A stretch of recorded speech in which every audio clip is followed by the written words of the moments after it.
If you're planning to upgrade the kitchen in your period house, then it's worth approaching the project in stages. The first stage will be to get a measured survey. This is an exact set of dimension detailed floor plans because no room in a period house is ever square. And it's very likely that you're going to have to account for that in your kitchen design. Not everything will line up quite like it does in a textbook. Second thing will be to decide exactly what it is you're looking for from your kitchen in terms of lifestyle. Are you just looking for somewhere to cook, or do you want somewhere to eat and maybe somewhere, some living space, somewhere to relax as well? If that's the case, you've got to plan the space and get that right first. It may be that you're going to knock through into an adjacent room, maybe the dining room to create the space, or it could be that you need to extend.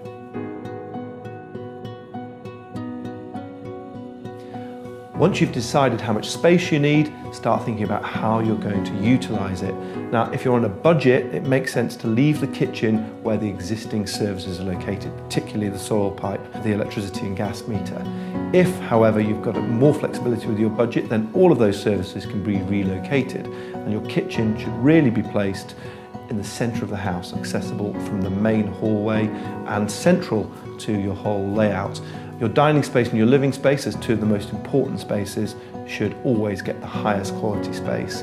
And the last spaces, without any light, are ideal for things like storage and the utility room and cloakroom. In terms of kitchen furniture layout, it really is about making the optimum use of the space. If you've got an open plan space, then there's usually potential to use islands and peninsulas to try and zone the cooking space away from dining and living. If you've got a narrow space, it makes sense to go for the traditional galley-style kitchen. It very much should be about ergonomic use of space rather than your design aspirations. If you're working to a budget, then you don't necessarily have to replace your entire kitchen. You can do a makeover, so keep your existing carcasses if they're in good condition, and then perhaps change the worktops or the door or drawer fronts, or maybe the sink and the taps to give it a completely new look without having to change absolutely everything. And a good halfway house, reuse your old kitchen units in the utility room and have new ones in the kitchen.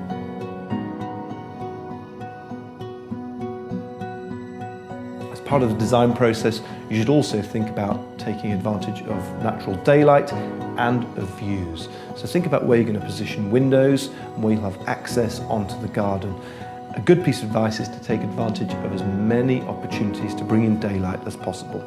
So are there opportunities to have high-level windows, or perhaps roof lights to bring in light from more than one direction?